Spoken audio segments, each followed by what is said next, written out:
Hello students, तो स्वागत है आपका फिर से हमारे चैनल जीनियस माइंड पर। और आज की इस वीडियो में हम स्टार्ट करेंगे क्लास 8 का chapter number 7, that is your variation का पार्ट।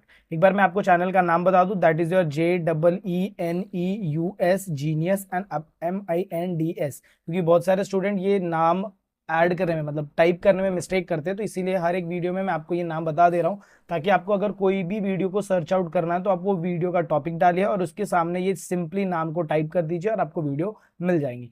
तो चलिए अगेन, जैसे कि हम हर एक वीडियोस में हमारे देखते हैं, सबसे पहले हम किसको फोकस का आउट करेंगे, तो भाई बेसिक, और फिर उसके बाद हमारा आएगा कॉन्सेप्ट याद रखेंगे, और फिर हम इसको रिलेट कर देंगे भाई किसके साथ, तो क्वेश्चंस के साथ।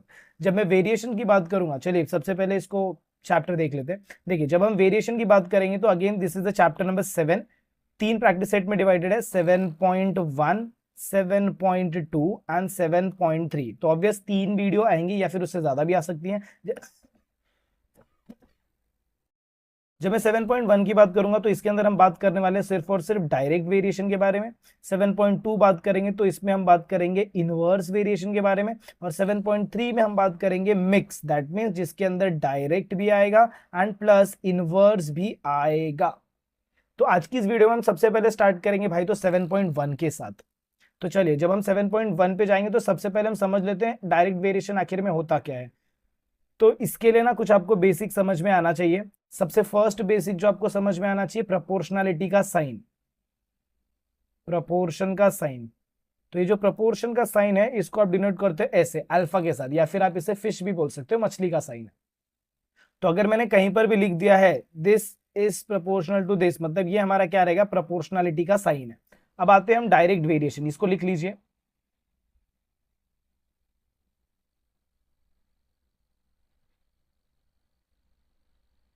चलिए, तो सबसे पहले ना मैंने तुम्हें कौन सा साइन बता दिया भाई, अभी तो मैंने तुम्हें साइन बताया प्रोपोर्शन का साइन। ये आपका प्रोपोर्शन का साइन होता है। अब इसके बाद हम बात कर लेते हैं व्हाट इज डायरेक्ट। देखो, सपोज मेरे पास ना दो क्वांटिटी, सपोज आप दुकान पर गए, दुकान पर आपको क्या खरीदना भाई, तो चॉकलेट्स खरीदने। क्या खरीदने? चॉकलेट। सबको पसंद होते ही है चॉकलेट्स, चॉकलेट्स खरीदना। अब जब आप चॉकलेट खरीदेंगे तो आप शॉपकीपर को कुछ पैसे देंगे, मतलब रुपीस देंगे। तो सपोज एक चॉकलेट आपको, एक चॉकलेट यहां पर लिखते हैं, सपोज एक चॉकलेट है 10 रुपीज का, बराबर। अब मुझे खरीदने 5 चॉकलेट, तो 5 चॉकलेट के लिए मुझे कितने पैसे देने पड़ेंगे? 50 रुपीज। तो फिर थोड़ी देर में आपको याद आया, नहीं यार मेरे 5 दोस्त नहीं है, मुझे क्या करना पड़ेगा, ये चॉकलेट के नंबर को बढ़ाकर 10 करना पड़ेगा, क्योंकि मेरे 10 फ्रेंड है। तो ये जो 10 फ्रेंड है, इसके जैसे आपने ये नंबर को बढ़ाया, तो अभी आप जब 5 चॉकलेट दे रहे थे तो आप कितने पैसे दे रहे थे? 50। अब जब आप 10 चॉकलेट लेंगे तो आप कितने पैसे देंगे? 50 देंगे क्या? नहीं ना, ये बढ़ेगा, ये कितना हो जाएगा? 100 हो जाएगा। फिर उसी के टाइम ऐसे जब आप 10 चॉकलेट दे रहे थे तभी आपके 2 फ्रेंड और वहीं पर आ गए, तो आपने टोटल कितने चॉकलेट ले लिए? 12। तो जैसे आपने 12 चॉकलेट ली, ये पैसा अपने आप बढ़ जाएगा कितना? 120। अगर आपने देखा रहेगा तो मैंने क्या किया, मैंने सिर्फ एक वैल्यू को इंक्रीज किया, मैं नंबर ऑफ चॉकलेट को सिर्फ बढ़ाते चला गया। पहले 5 था, 5 से 10 किया, 10 से 12 किया। जैसे जैसे मैं इसको बढ़ाते जा रहा हूं, इंक्रीज कर रहा हूं, ये प्राइस अपने आप बढ़ रहा है। मतलब जब 5 चॉकलेट ले रहा था तो 50 का, जब 10 चॉकलेट किया तो ये अपने आप 100 हो गया। मैंने इसको, इसके अंदर कोई चेंजेस नहीं किया, ये चॉकलेट दे रहा हूं इसके लिए 100 हो गया। फिर मैंने नंबर ऑफ चॉकलेट को 12 कर दिया, तो ये कितना हो गया? 120। तो ऐसा वेरिएशन जिसके अंदर अगर, अच्छा नॉर्मली जब भी हम वेरिएशन की बात करेंगे या फिर प्रपोर्शन की बात करेंगे, हमेशा इसमें कितनी क्वांटिटी रहेंगी भाई, तो 2 क्वांटिटी रहेंगी। जैसे भी यहां पर 2 क्वांटिटी है, कौन सी? चॉकलेट है और आपका रुपीज है। तो ध्यान से सुनो, वेन वन क्वांटिटी, क्यू का मतलब quantity, increases and the second quantity increases simultaneously. Simultaneously का मतलब क्या होता है? एक साथ। When one quantity increases and second quantity increases simultaneously, then it is, या फिर आप ऐसे लिख सकते हैं, then it is direct variation. Then it is direct variation. तो ये आपका क्या हो जाता है भाई, तो डायरेक्ट वेरिएशन। ये तो अभी मैंने पूरा डायरेक्ट वेरिएशन बता दिया, आप इसे लिख लीजिए, डेफिनेशन लिख लीजिए, फिर हम इसके बाद इसका इक्वेशनल फॉर्म देखें। तो आई होप आपको ये समझ में आ गया कि डायरेक्ट वेरिएशन होता क्या। चलिए अब इसको देखेंगे कि आप इसे लिखेंगे कैसे। तो जब भी हम डायरेक्ट वेरिएशन की बात करेंगे, कौन से वेरिएशन की भाई, तो डायरेक्ट। ये देखो, डायरेक्ट अच्छे से समझ लोगे, इनवर्स अपने आप समझ में आ जाएगा। जब मैं डायरेक्ट वेरिएशन की बात करूंगा तो हमेशा मैंने क्या बोला, इसमें 2 क्वांटिटी रहेंगी, quantity number X and quantity number Y. दोनों साथ में इंक्रीज हो रहे हैं और इनमें इंक्रीमेंट का मतलब क्या, ये प्रोपोर्शनलिटी का साइन मैं दिखाऊंगा। और दोनों फर्स्ट फ्लोर पे, फर्स्ट फ्लोर मतलब अगर ये x यहां पर है तो y भी जस्ट इसके सामने होगा। इसका मतलब होता है डायरेक्ट प्रोपोर्शन। इसे हम क्या बोलेंगे, इसे हम क्या बोलेंगे, इसे हम बोलेंगे सिंबॉलिक फॉर्म। तो एग्जाम में जब भी तुम्हें सिंबॉलिक फॉर्म बोलेंगे तो याद रखना तुम्हें ऐसे ही लिखना है, x is directly proportional to y। But क्या ये अगर ये मछली का साइन रहेगा तो क्या हम इस इक्वेशन को सॉल्व कर सकते हैं, नहीं सॉल्व कर सकते। तो मुझे इस मछली की साइन को कन्वर्ट करना है इक्वल टू में। लेकिन ये मछली ना बहुत नाटक करने वाली है। ये क्या बोलती है, नहीं भाई मैं अकेले नहीं आएगी। ये क्या बोलती है, मैं अकेले नहीं आऊंगी। तो इस मछली की साइन को लाने के लिए मुझे क्या करना पड़ेगा, मुझे यहां पर अप्लाई क्या करना पड़ेगा भाई, तो एक इसके साथ बॉडीगार्ड को भेजेंगे and that bodyguard is nothing but our के। तो याद रखो जब भी आप ये मछली के साइन को हटाओगे आप क्या लिखोगे, इक्वल टू लिखोगे और के, और ये एक्स यहीं पर रहेगा और ये वाई यहीं पर रहेगा। आई होप आपको इतना समझ में आ गया मैंने क्या बोला।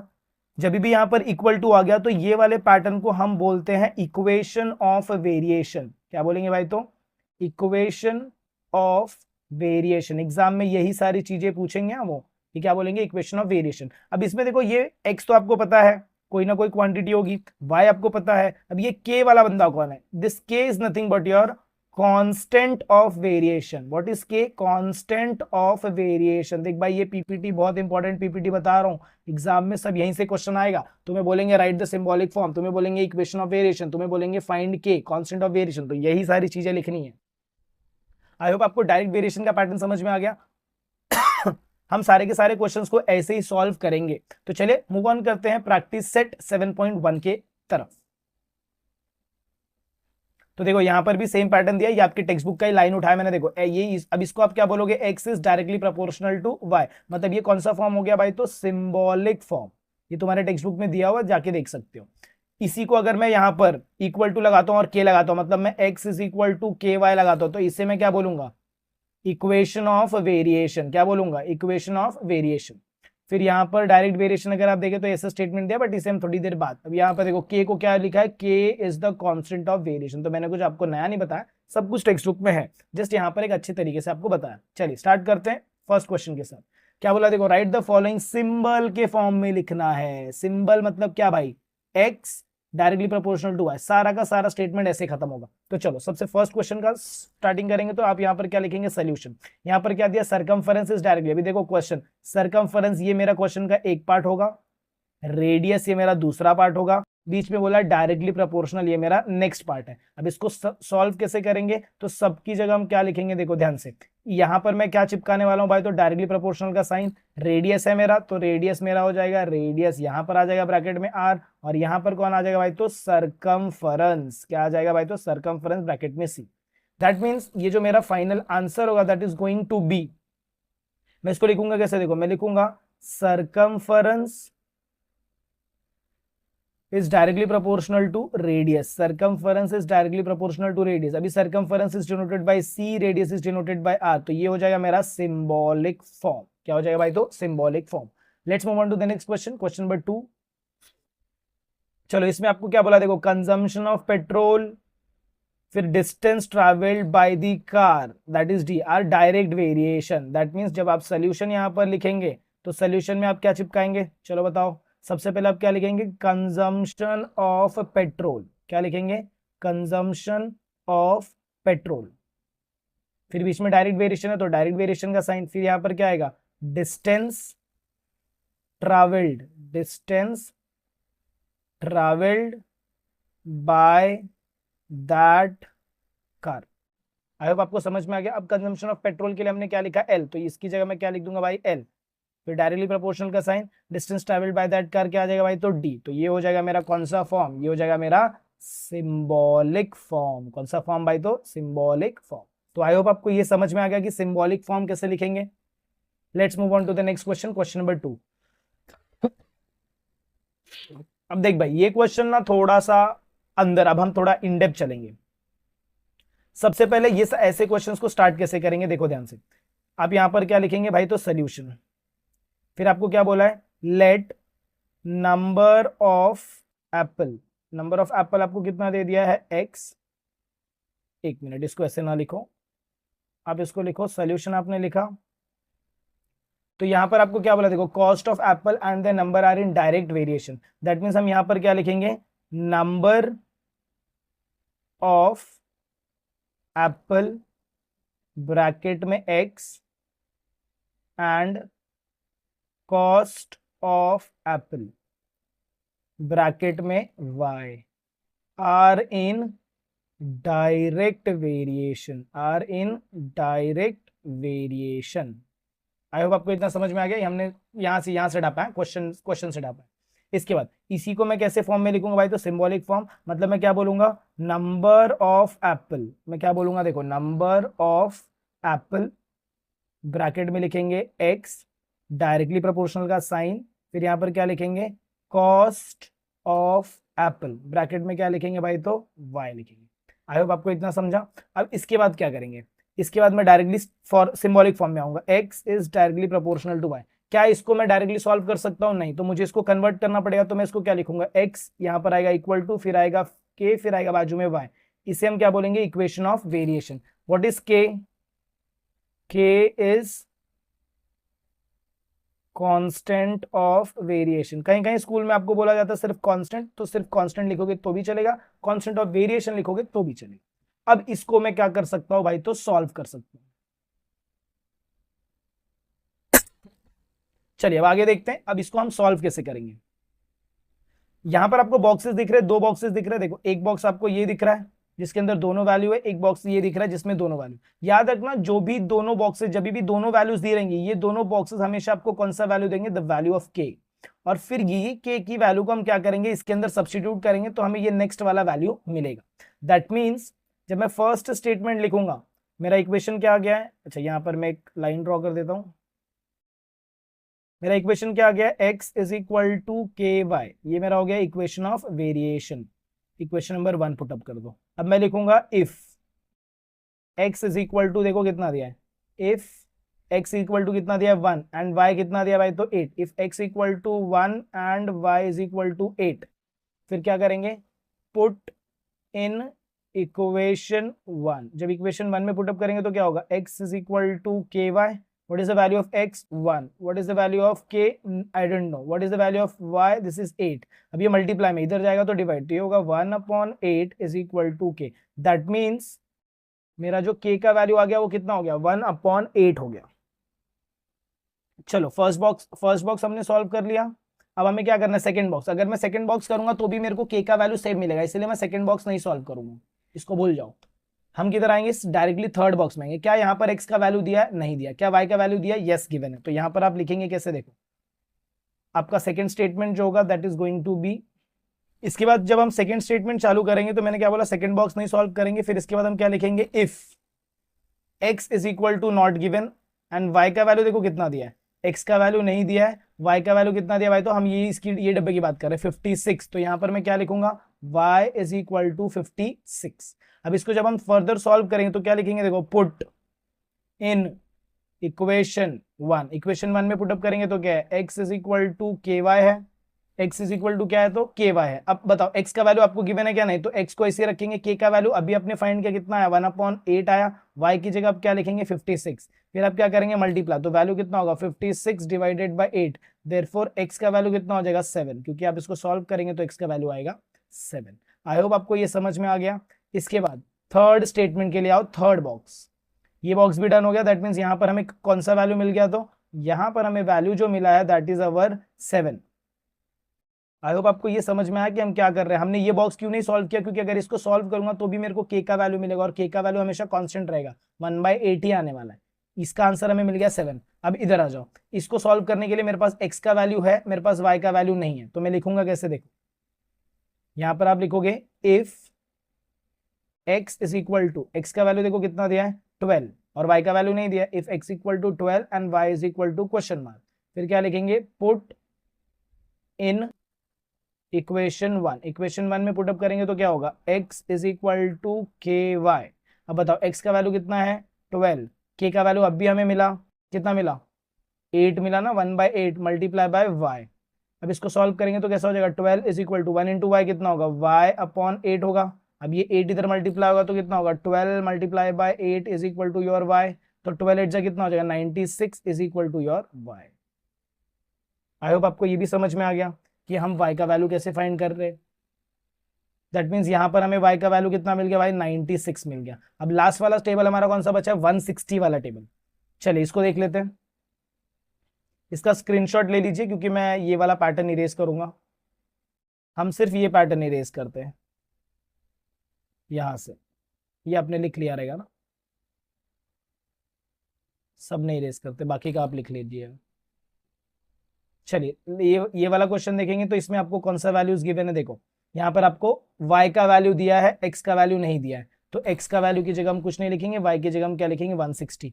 तो हम क्या लिखेंगे x की जगह क्वेश्चन मार्क, y की जगह 160 बराबर। ये फोर्थ वाला टेबल हम कर रहे हैं, लास्ट टेबल। फिर हम यहाँ पर क्या लिखेंगे पुट इन इक्वेशन 1। इक्वेशन 1 में पुटअप करेंगे तो इक्वेशन क्या है x is equal to k Y.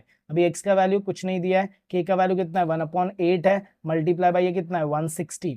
तो x का इक्वेशन फिर कितना हो जाएगा, 1 को 160 से मल्टीप्लाई करेंगे तो 160/8 हो जाएगा। Therefore x is equal to कितना आ जाएगा भाई, तो 20। दैट मीन्स ये जो टेबल का वैल्यू हो जाएगा यहां पर मैं क्या लिख दूंगा भाई, तो 20 लिख दूंगा। और लास्ट में आपको ये टेबल बनाना है, उसके अंदर वो सारे के सारे वैल्यूज को फिल आउट करना है। तो आई होप आपको ये पैटर्न समझ में आ रहेगा कि कैसे हमने सॉल्व किया। सबसे पहले आपको ये इक्वेशन निकालना है और फिर एक इक्वेशन निकालने के बाद आपको सबसे मेन चीज क्या है, ये के का वैल्यू फाइंड करना है। उसके बाद एक एक सेक्शंस में आपको के वैल्यू को पुट आउट करते चले जाना है। Let's move on to the next question, that is our question number 3 की तरफ। यहाँ पर देखो क्या बोला है, m directly proportional to n। तो सोल्यूशन जब आप लिखेंगे तो उसमें आपका फर्स्ट स्टेटमेंट क्या आएगा, m directly proportional to n। अगर m directly proportional to n है तो यहां पर क्या होगा, m is equal to k N बराबर, m is equal to k N. यहां पर अब क्या लिखेंगे, what is k, k is constant of variation. What is k, k is constant of variation. इसके बाद क्या करेंगे, ये तो मेरा हो गया क्या इक्वेशन, इसको आप पुटअप कर देंगे इक्वेशन नंबर 1। अब आप किधर एंट्री लेंगे, तो भाई सोल्यूशन के ऊपर। सोल्यूशन में आप क्या लिखेंगे, देखो हमेशा ना सोल्यूशन में आपको दो दो वैल्यू दिया रहेगा। देखो m का एक वैल्यू इधर है, m का एक वैल्यू पूछा है, n का एक वैल्यू इधर है और n का हमेशा ऐसे दो दो जोड़ी रहेगी, मतलब दो m का वैल्यू रहेगा, दो n का वैल्यू रहेगा। तो यहाँ पर आपको एक साथ एक दो बार ये क्वेश्चन को सॉल्व करना है। तो पहले क्या लिखेंगे, if m is equal to 154 and n is equal to 7। पहले हमने ये दोनों जोड़ी को उठाया है। अब बताओ क्या लिखेंगे, पुट इन इक्वेशन 1। याद रखना जब भी हमें दोनों वैल्यू दिया हमें किसका आंसर मिलने वाला, के का आंसर मिलेगा। दैट मीन्स हम यहाँ पर क्या लिखेंगे, m is equal to k N. m का वैल्यू कितना है 154 is equal to k multiply by 7। तो कितना हो जाएगा 154 डिवाइड, यहां पर लिखते 1 मिनट, ये फिर मेरा कितना हो जाएगा, यहां पर मैं क्या लिख दूंगा 154 divided by 7 is equal to k. अब जब आप इसको सॉल्व करेंगे तो आपका वैल्यू कितना आ जाएगा भाई, तो 22 इज इक्वल टू योर के का वैल्यू मिलेगा। तो के का वैल्यू हमें कितना मिल गया भाई, तो 22 मिल गया। अब इसके बाद क्या करेंगे, के का वैल्यू 22 मिल गया, अब इधर एंट्री मारो। के का वैल्यू मिलने के बाद हमेशा आप किधर एंट्री मारेंगे, नेक्स्ट वाले। अब ये वाली जोड़ी आप उठाओगे। इसके बाद जब मैं इसको यहां पर सब्स्टिट्यूट करूंगा तो हम यहां पर क्या लिखेंगे, if m is equal to question mark n is equal to 14 बराबर। तो मुझे क्या करना है, पुट इन इक्वेशन 1। इक्वेशन 1 में पुटअप करना है। इक्वेशन 1 क्या है, m is equal to k N. अब बताओ m का वैल्यू दिया है क्या, नहीं, तो m हो जाएगा। k का वैल्यू कितना है भाई, तो अब भी k का वैल्यू निकाला कितना 22 निकाला, n का वैल्यू कितना है 14। अब मल्टीप्लाई करो, जब आप इसको मल्टीप्लाई करेंगे जो आपका आंसर आएगा वो आपका फाइनल आंसर आएगा। 14 2 28 हो जाएगा, 2 कैरेड और ये हो जाएगा 3। दैट मीन्स मेरा m का वैल्यू कितना आएगा 308। फिर आप फाइनल आंसर क्या लिखेंगे, फाइनल आंसर आप लिखेंगे therefore the value of m is 308। और ये कौन सा वेरिएशन था, तो भाई डायरेक्ट वेरिएशन का क्वेश्चन। तो याद रखना हमेशा सबसे पहले इक्वेशन बनाओ, फिर के फाइंड करो, उसके बाद ही तुम कोई क्वेश्चन सॉल्व कर सकते हो। तो इसका ना आप एक स्टेप लिख लीजिए। देखो 1 मिनट, यहां पर हम लिखते हैं steps of solving. First right symbolic form, फिर उसके बाद यहां से क्या बनाएंगे, इक्वेशन, फिर क्या फाइंड करेंगे, फाइंड के, फिर उसके बाद देन सॉल्व फर्दर। इतना लिख लीजिए। तो आई होप आपको वीडियो समझ में आई रहेगी, पसंद आई रहेगी। तो अगर आपको वीडियो पसंद आए, अगर आपको वीडियो अच्छी लगी तो मेक श्योर वीडियो को ज्यादा से ज्यादा अपने फ्रेंड्स के साथ क्या कर दो भाई, तो शेयर कर दो। और अगर आप चैनल पर नए हो तो चैनल को सब्सक्राइब किए बिना तो जाना मत, क्योंकि ऐसी इंटरेस्टिंग चीजें आपको यहाँ पर हमेशा मिलती रहेंगी। चलिए मिलेंगे अगली वीडियो में इसके आगे के कंटिन्यूएशन के साथ। तब तक के लिए have a good day and take care.